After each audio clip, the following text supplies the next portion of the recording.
जब रवा डायबिटीज के रोगी होखी आ चीनी के मात्रा अधिका होखे त रवा ई लक्षण देख सकेनी।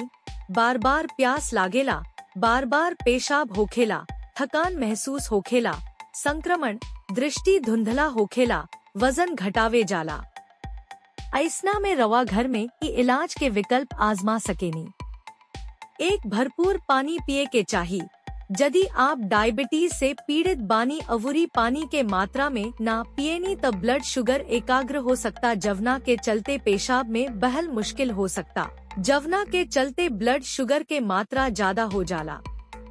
तब पानी पिए से खून में चीनी के पतला करे में मदद मिल सकता, अवुरी पेशाब के माध्यम से एकरा के खत्म कइल जा सकता। 2 व्यायाम।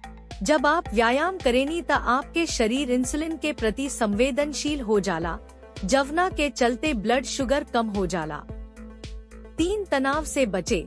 जब आप तनाव में होखेनी ता शरीर में कोर्टिसोल पैदा होखेला, जवन की एगो हार्मोन है जवन की सब संग्रहित ग्लूकोज के खून में छोड़ देवेला, जवना के चलते ब्लड शुगर के मात्रा ज्यादा होखेला।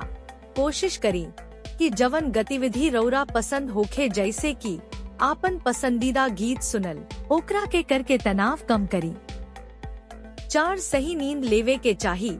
जब आपके नींद ठीक से ना आवेला ता आपके शरीर इंसुलिन के प्रति असंवेदनशील हो जाला, जवना के चलते ब्लड शुगर के मात्रा ज्यादा होखेला। ऐसे कोशिश करी कि 7 से 8 घंटा नींद आ जाव। 5 कार्ब्स के सेवन सीमित करी। जितना ज्यादा कार्ब्स खाई उतने ज्यादा ग्लूकोज शरीर में बनेला, जवना के चलते ब्लड शुगर के मात्रा ज्यादा होखेला। त कोशिश करी कि आपन कार्ब के सेवन सीमित करी। याद राखी कि अपना कीटोन के स्तर के जांच करी। जब आपके ब्लड शुगर के लक्षण होखे, अगर कीटोन के स्तर 80 mg प्रति डेसीलीटर से ऊपर बात तुरंत अपना डॉक्टर से सलाह ली।